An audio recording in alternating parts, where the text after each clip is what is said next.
yesterday's case, I want all of you to just turn on your video once for a few minutes, just to see all of you are present there.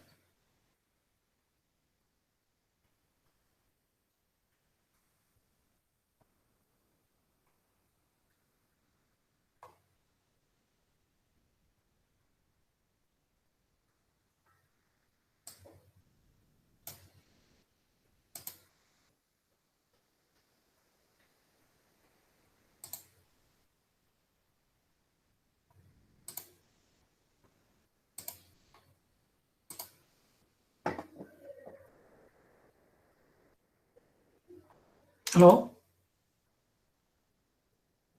I want all of you to just turn on your video, that is unmute your video for a few minutes.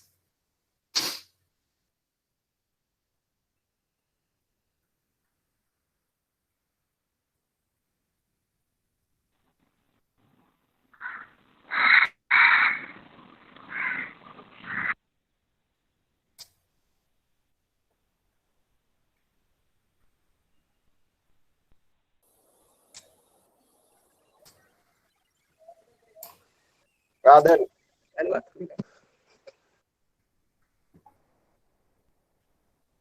Okay, so fine.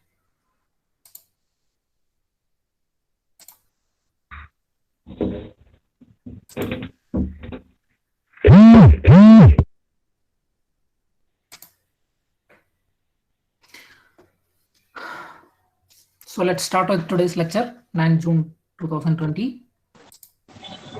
So this is the second part of this fourth module. We'll take one more class to finish this module. Okay. So yesterday I have given one homework. It is BPSK probability of error at Rx. How many of you have tried that? I have given the steps, and the final, I asked you to come up with the final derivation or the complete derivation from these steps. How many of you have tried this?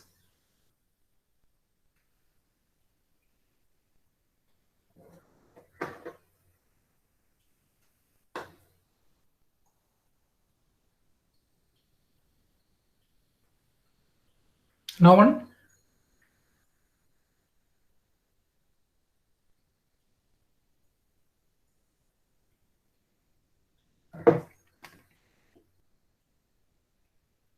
Hello?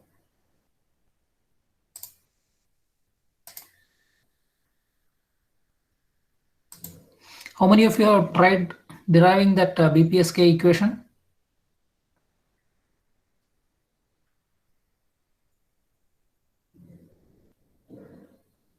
Hello? How many of you are online?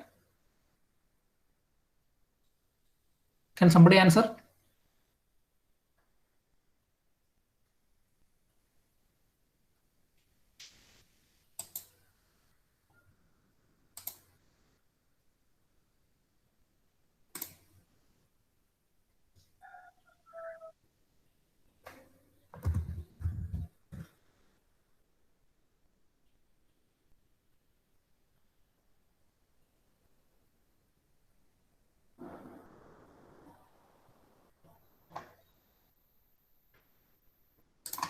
How many of you have tried deriving this equation, finally getting this equation?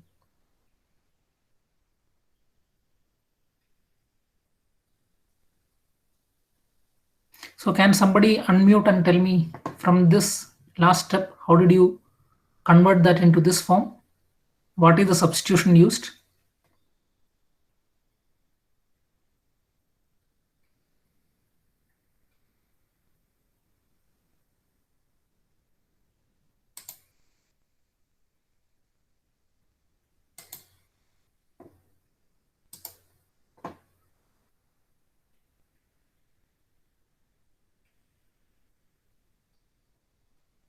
Nobody is responding. I don't know. I'll go forward with the class.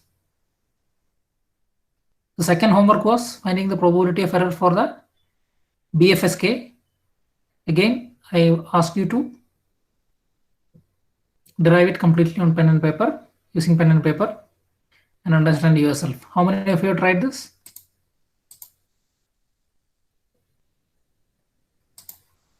Nobody?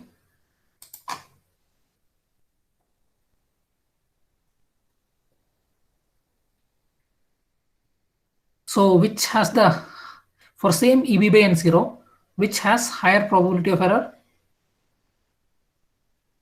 BFSK or BPSK? Question.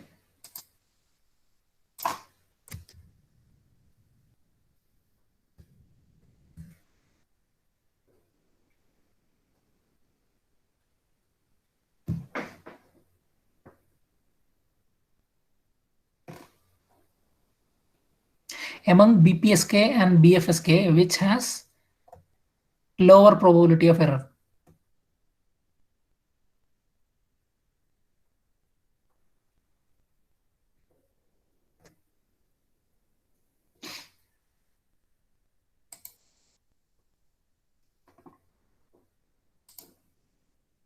Probability of error for BFSK is half ERFC of root EB by 2 and 0, and probability of error for BPSK is half ERFC of root EB by N0.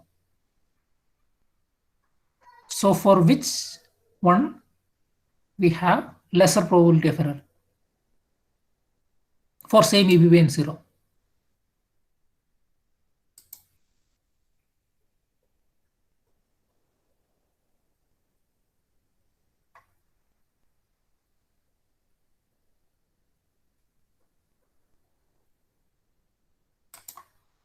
No one is answering.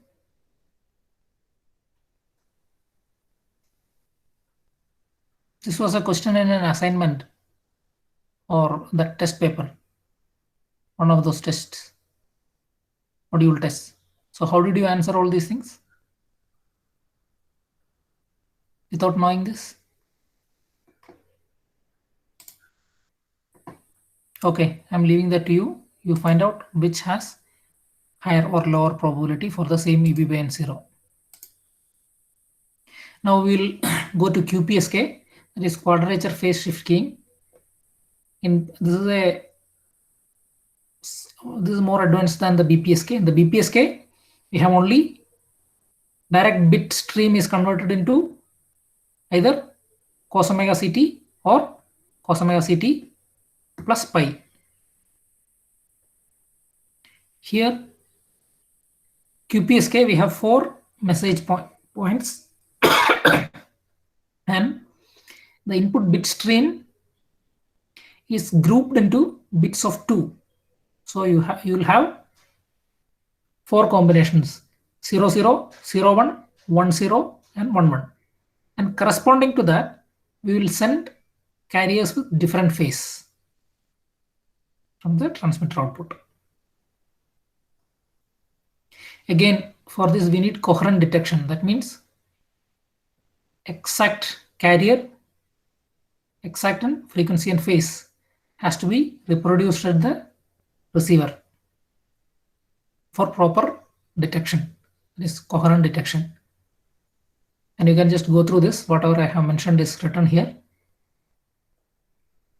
So 2 bits are grouped together and considered as a symbol. So basically the bit rate will be higher. So for the same bandwidth, means bit rate will be, this reduces the bit rate and channel bandwidth. Basically for the same bandwidth, you can send higher number of bits per second compared to BPSK. That is what is written in the other way in the third point, as a third point. And the 4 distinct symbols correspond to 4 possible phases: pi by 4, 3 pi by 4, 5 pi by 4, 7 pi by 4. And at the receiver, sorry, at the transmitter, incoming binary data is first transformed into a polar NRZ level encoder, same as in the BPSK. Basically, this can be considered as 2 BPSKs and combined. Digital data bits 1 and 0 are represented by rho TB and minus rho TB respectively. Same case as the BPSK. Okay. And okay, the last point I will just go through the block diagram. This is the QPSK block diagram. So input binary data sequence 1010 kind of sequence comes here, and that is converted into polar non-return to zero level encoder. Output of that will have magnitudes plus rho TB and minus rho TB corresponding to input data 1 and 0. And then it is converted, it is applied to a demultiplexer. In other words, it converts this serial data stream into two streams. One will have odd bits and other will have even bits. So those are called A1 of t and A2 of t. So we have split the input bit stream into two. One is having even bit stream and another having odd bit stream. And now we'll multiply these streams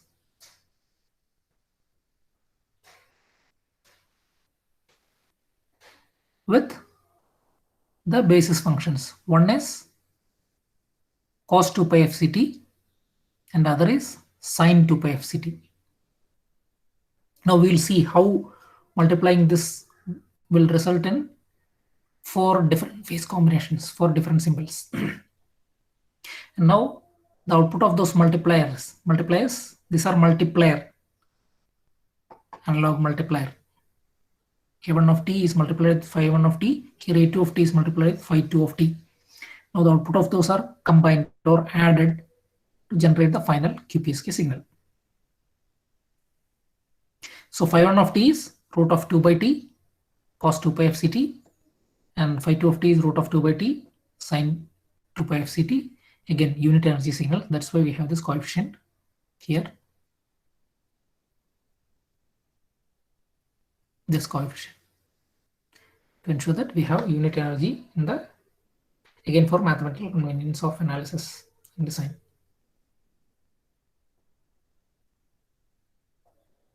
Just go through the block diagram and digest yourself.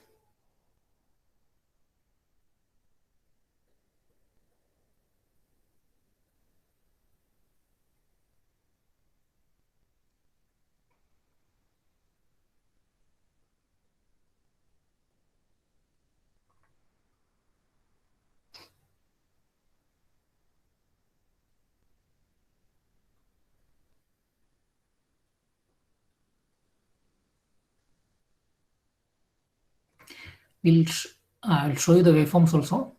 So the output of this thing is QPSK signal S of t, and that will be, I want you to derive that Si of t is equal to 2 square root of 2e divided by t cos 2 pi fct plus, this is the generalized form, 2i minus 1 into pi by 4.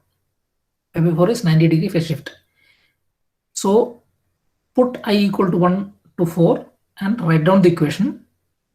And from this block diagram, you have to systematically prove that output, the sum, initial multiplication and sum is same as what is given by this equation.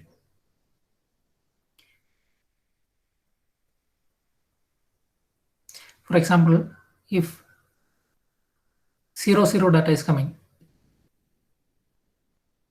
what will happen? Like that 0, 1 is coming, what will happen? 1, 0, 1, 1. You have to prove that you will get this as the final output. Let's assume 0, 0, both are 0, 0. So what is the value? A1 of t and A2 of t minus square root of EB, right? So minus square root of EB is multiplied with phi 1 of t, and here minus square root of EB is multiplied by phi 2 of t. Phi 2 of t is sine this thing into sine 2 pi fct, phi 1 of t is cos 2 pi fct. Then add that, apply trigonometric identities and find out and prove that output is like this.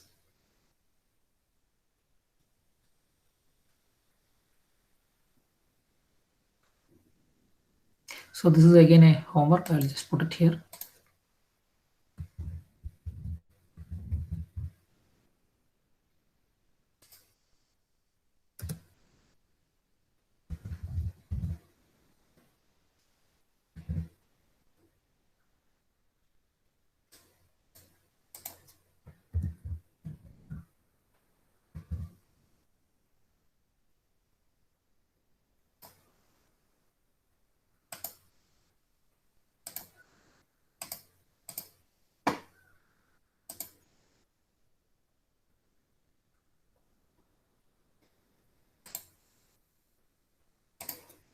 Is it clear?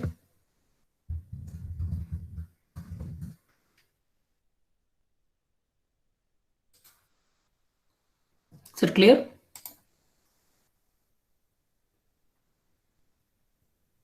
Is the QPSK transmitter block diagram clear? Okay. Now we will go to the signal space representation. Here in this block diagram, E corresponds to the symbol energy. That is, here we have, unlike BPSK, we have two things here. Here we have bit energy and symbol energy. E is the symbol energy and EB is the bit energy. And one symbol is comprised of 2 bits. So 2 into bit energy equal to symbol energy. And one transmitted symbol corresponds to 2 bits time period. And time period of a bit is TB and the symbol time period is 2 times TB. Now let's see the signal space representation. You have orthogonal signals phi1 and phi2. Here I forgot to tell that this phi1 and phi2, are they orthogonal? Phi1 of t is something into cos 2 pi f ct and phi2 of t is sin 2 pi f ct. Are they orthogonal? Yes, because the component of one basis function on the other basis function is 0, or you cannot represent a cos 2 pi f ct using a sin 2 pi f ct using a linear process, linear multiplication of some value, and vice versa. So they are orthogonal. So that's why phi1 of t in this signal space representation, phi1 of t and phi2 of t are orthogonal 90 degree.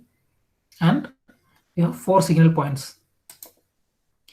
4 signal points. What are those values? You apply I from 1 to 4 and you will get that values, and that can be represented as what is mentioned here.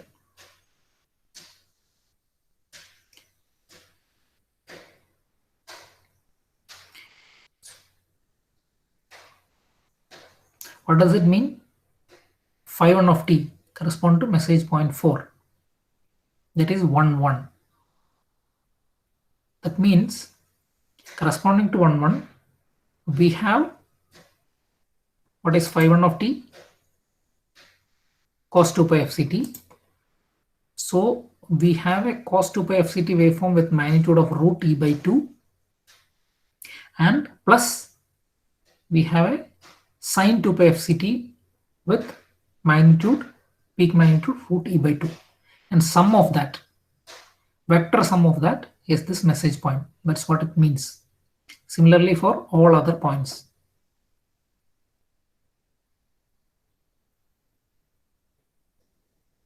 If you have any question, you can ask.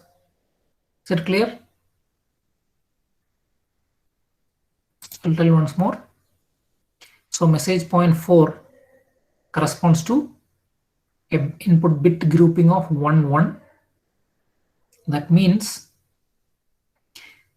this message point or the transmitted signal 411 is a sum of a cos 2 pi f ct with a magnitude of root e by 2 and a sin 2 pi f ct, that is phi2 of t, with a magnitude of root e by 2. The corresponding, what will be the corresponding magnitude of this one? This square plus this square under root. That will be e by 2 plus e by 2 under root. That is e, square root of e. So this length from 0 to this point will be square root of E. That is the magnitude of the sum. Then what will be the energy? Energy will be magnitude square, E square. Peak square equal to E is the energy. Our standard definition. So what is the energy? E. E is equal to simple energy. It's equal to 2 TB. So again, just see that this is correct here. SI, this is the signal space representation for I equal to 1, 2, 3, 4. This is the vector. So let's say I equal to 1. 2 minus 1 equal to 1. So cos pi by 4. Cos pi by 4 is cos 90. What is that? 0. So for I equal to 1, cos 90 equal to 0. So the vector is 0. Then what is 2i minus 1? 2 minus 1 is 1. Sin 90, 1. So minus root E. That's what it says.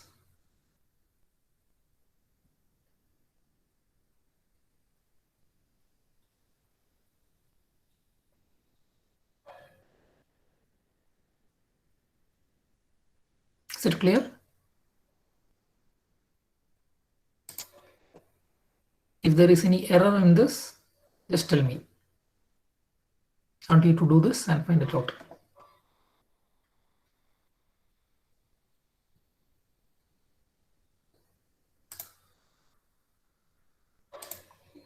Okay, so in the next class, you just should tell me if there is an error in this slide. It's a test. Okay. So we will go to the waveforms. For an example case, we are sending a bit stream 0, 1, 1, 0, 1, 0, 0, 0. This is what we need to send. So we'll group that into bit groups of 2. So 0, 1 is one group, 1, 0 is another group, 1, 0 and 0, 0. And this is phi 1 of t multiplied by the signal point, message point. And here phi 2 of t multiplied by the message point. So for 0, 1, you are sending, what is this?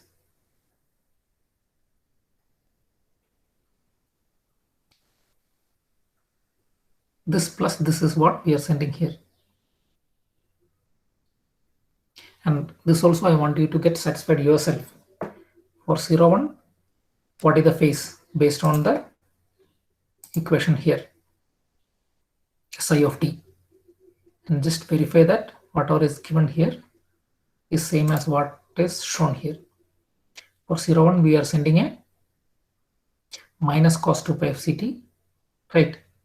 Cos is like this, so this is a minus cos 2 pi of ct, and this is sin 2 pi of ct. Then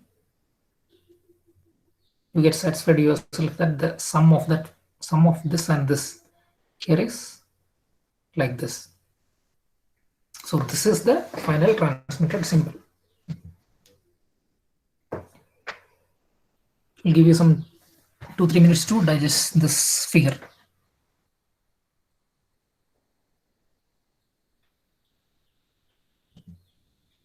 So this is one symbol, this is second symbol, third symbol, fourth symbol. So here you have 4 symbols transmitted. Each symbol has 2 bits in it.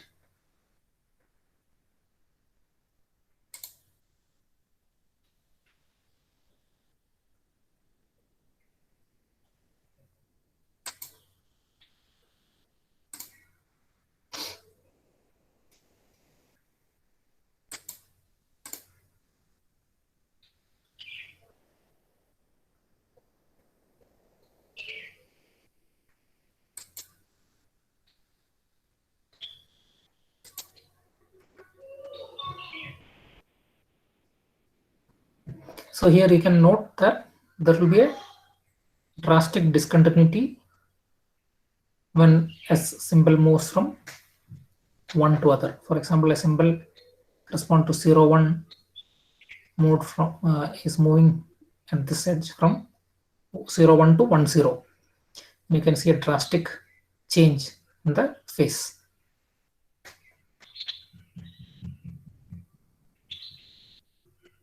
Okay, I believe you have gone through this, and this video is recorded and you can see this later also and understand. I'm going to the receiver.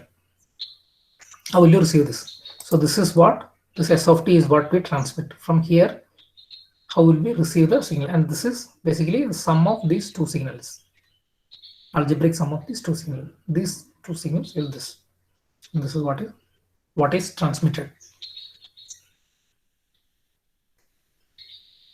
Okay.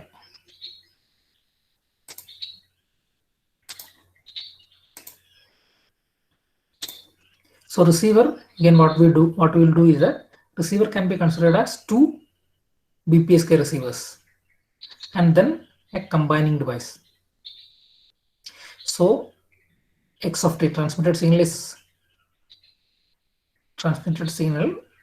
is received as X of t at the receiver input, and X of t has both the signal plus additive white Gaussian noise, and noise will get added in other blocks also, and the combined effect will be again additive white Gaussian noise. And X of t is connected to two multipliers. Basically multiplier means it's a into B, that kind of multiplier, not multiplexer. And then input of one multiplier is phi1 of t, and the second one is phi2 of t, same carrier at the transmitter, then integrated from 0 to t. So basically this multiplier plus integrator is nothing but a correlator. So correlator measures the similarity between its two inputs, same as previous case. Now we'll have a decision device. So threshold is equal to 0. If this value is higher than 0, you will decide that this is 1, and this is less than 0, you will decide that this is 0, like that. So for each symbol input, you will get two outputs, right? Each input symbol corresponds to 2 bits, right? Okay. So for each input symbol, you will get 2 bits here, and that is converted into a serial bit stream. If there is no error, let's assume that the input symbol that we received corresponds to, say, 0, 1. That is, this is the X of t that we have received, and let's assume that there is no additive white Gaussian noise. So this, what we receive is minus cos 2 pi fct plus sin 2 pi fct. Now you will multiply that with orthogonal signals phi1 of t and phi2 of t, and you will be getting a 0 here, you will be getting a 1 here, corresponding to this 0 and 1. That again, I want you to work out. I want you to apply a waveform here. What is that? Minus cos 2 pi fct plus sin 2 pi fct, and multiply with phi1 and phi2 and integrate it and find out and ensure that this is 0, this is less than 0, this is a negative quantity, so you will get a 0 here, and this is a positive quantity, you will get a 1 here. Depending on if the phi1 of t and phi2 of t are reverse, you will get the opposite. But finally, if you do it properly, you will get the same transmitted bit pattern as the output of the multiplexer. So this parallel data is converted into a serial data bit stream. This is how a receiver works. Having said that, I have written all these things here. I want you to just go through this for a few minutes and understand.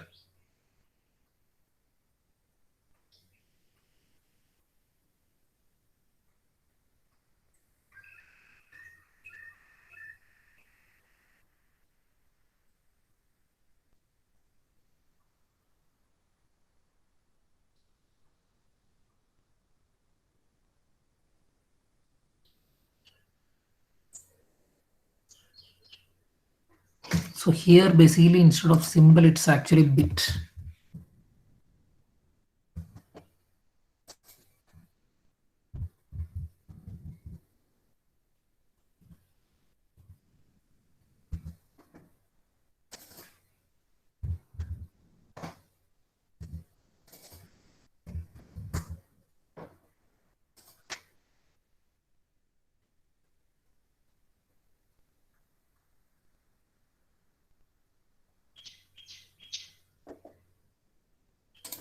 Is it clear? Receiver structure.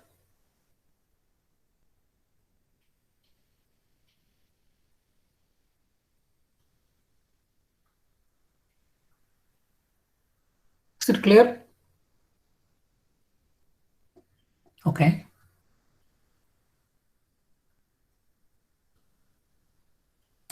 Okay.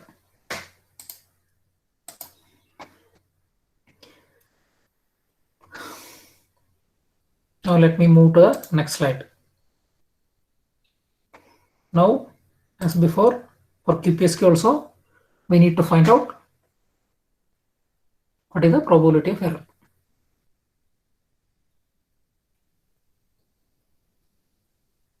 And then we need to compare with BPSK and see which is having higher probability of error, which is having higher symbol probability and higher bit probability. In case of BPSK, symbols and bits are same, one bit equal to one symbol. But in case of QPSK, two bits corresponds to one symbol. So in terms of probability of error, we have two things here. One is a symbol probability of error and one is bit error probability. Symbol error probability and bit error probability. So in the receiver, what you have seen is this is the receiver is like a two parallel BPSK receivers. So you call one channel as in-phase channel and the other one as quadrature channel. Saying that these are orthogonal, phi 1 of t and phi 2 of t are orthogonal. So the basic idea behind finding out the probability of symbol error, because that's what we are interested in QPSK, is if there is an error in the symbol, the whole bit pattern is lost, the group is lost. So what we are interested is in symbol error. So let's see how we can do this. Transmitted signal is, again, I have just rewritten it here. Square root of 2e divided by t cos 2 pi f ct plus 2i minus 1 into pi by 4 generalization for symbols 1 to 4. That is 0, 0, 0, 1, 1, 0, 1, 1.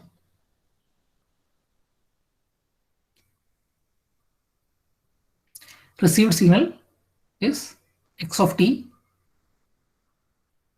that is going to the input of the receiver, that is Si of t plus W of t, and W of t correspond to white Gaussian noise.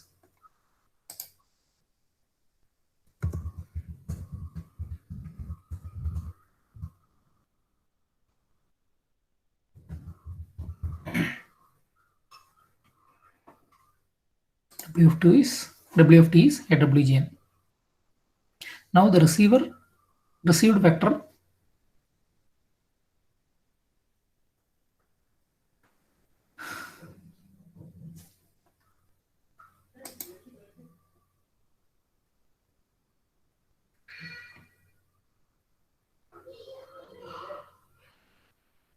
so in phase path we mention it as I path and quadrature path we mention it as Q path, and x1 is the output of the in phase path and x2 is the output of the quadrature path. X1 is x of t into phi 1 of t dt,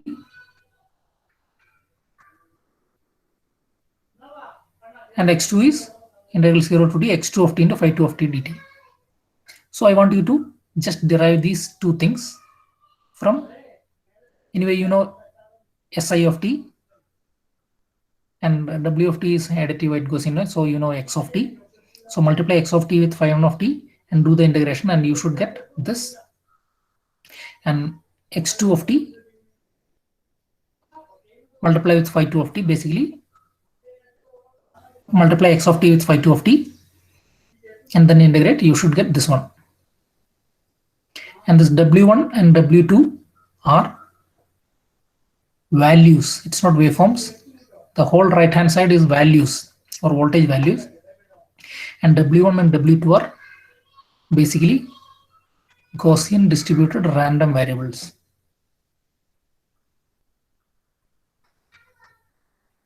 with a mean of 0 and variance is n0 by 2. As we discussed in all other, for example, in BPSK, we discussed that BPSK probability of error. So what is W1? W1 is actually integral 0 to t W of t. W of t is a IWG random process. W of t into phi 1 of t dt. That is W1. Similarly, integral 0 to t W of t into phi 2 of t dt is W2. Both of them will be Gaussian distributed random variables. Just go through this, go through the slides and digest.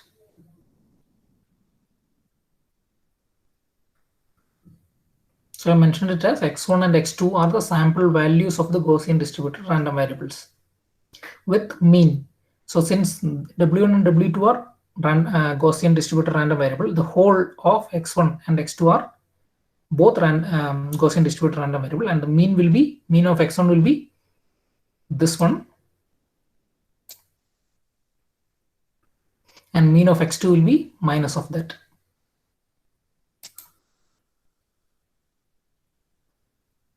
And the variance is same, that is n0 by 2 for both x1 and x2.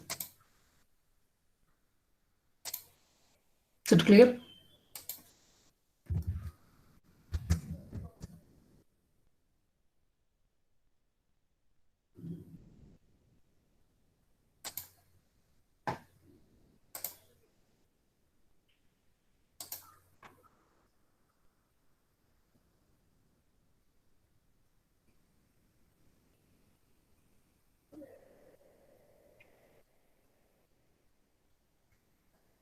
Okay.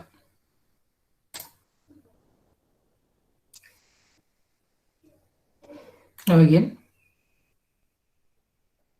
just for your reference, that constellation diagram, this is also called constellation diagram or signal space diagram. It's like a constellation of points, right? That's why it is called constellation diagram.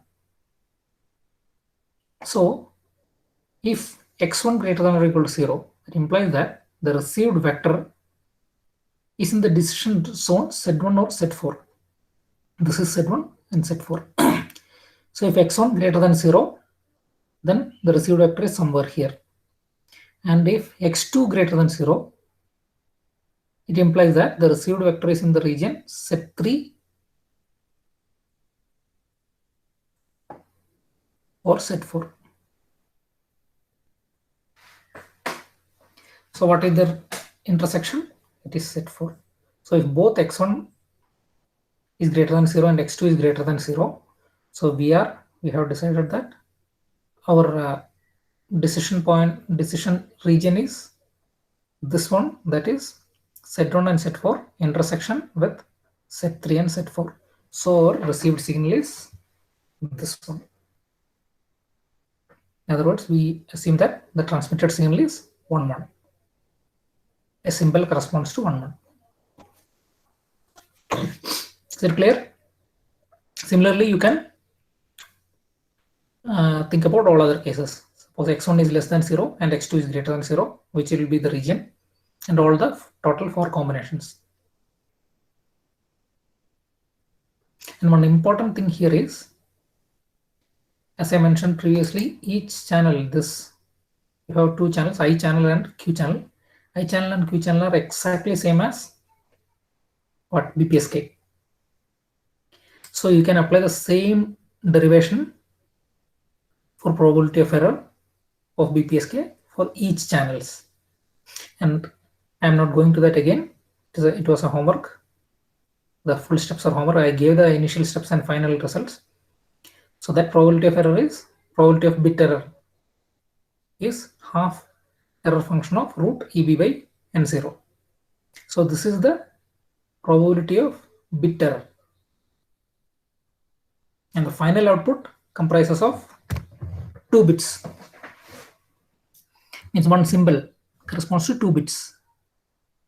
So you know the probability of bit error.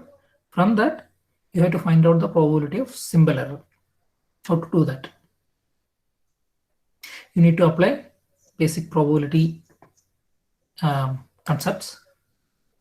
So I'm just again emphasizing that one symbol consists of 2 bits. So to find out the symbol error probability, before going to that, for example, if the symbol error probability has to be 0, then both the bits has to be correctly detected, right?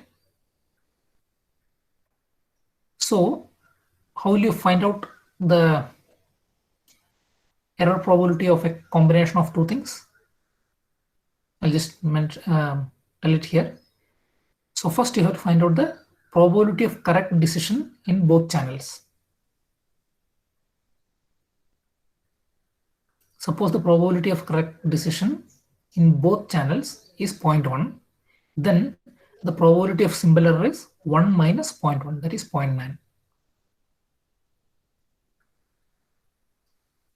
Basic idea is for a 100% correct symbol detection, you need both the bits to be correctly detected. That is the concept here. Now, how to find out the probability of correct decision in both channels?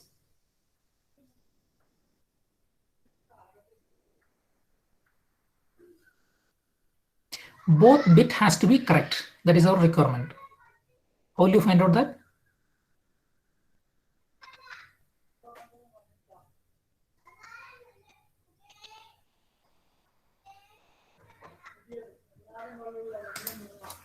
So this is actually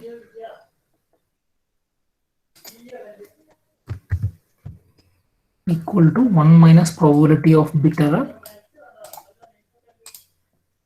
1 minus probability of bit error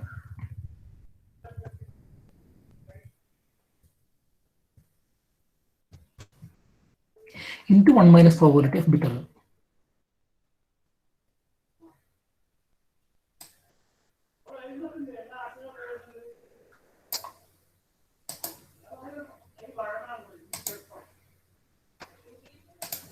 Okay, so this is the probability of correct bit decision in a channel. So 1 minus probability of bit error into 1 minus probability of bit error. So PS can be written as 1 minus PB into 1 minus PB. Anyone is having any doubt on this? This is basically basic concept in probability.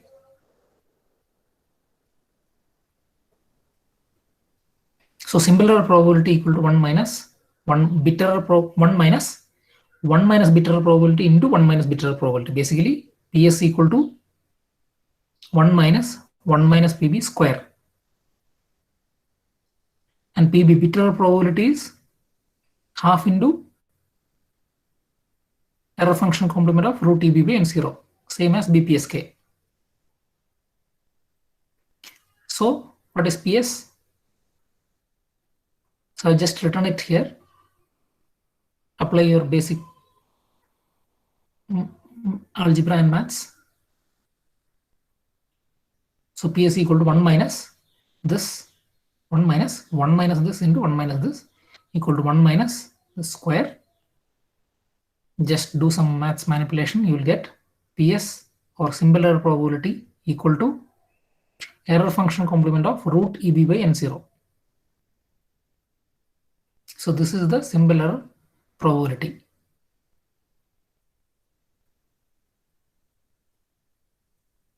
So here, while expanding the equation for PS, you will get it's like a minus B whole square. So 1 minus a square minus 2ab plus b square. So b square is 1 by 4 into error function complement square of eb by n0. We actually neglect this last term,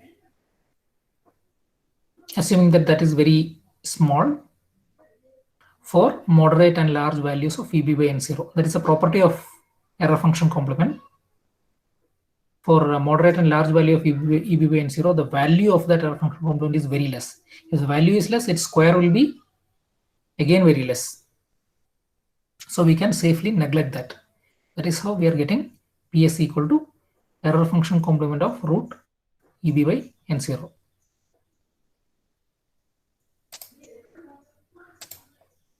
Okay. So again, I want you to understand yourself which is higher. In this, bitter probability is higher or simpler probability is higher. That is intuitive, right?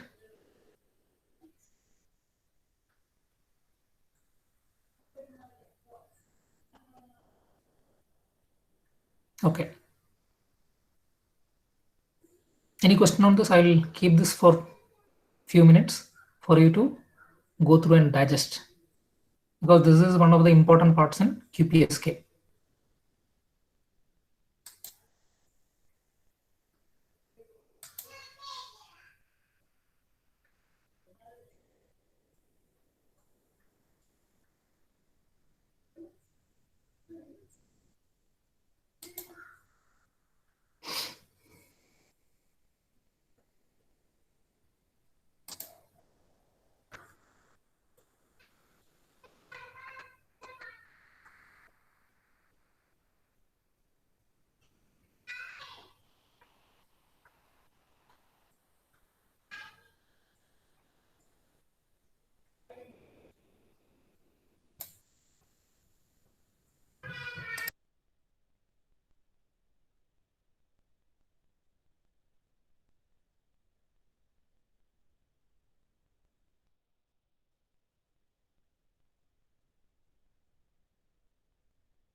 If you are seeing that they have some doubts or it's not clear for them, I think the reason is they're not clear on the basics of probability. So this is the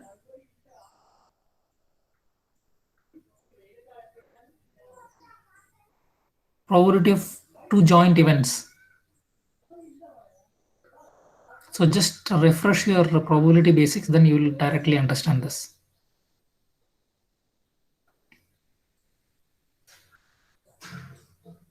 This is the key, or this is the key.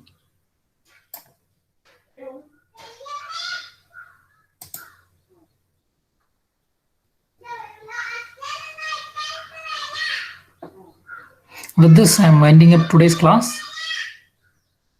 If you have any doubts or you need any clarification, you can ask.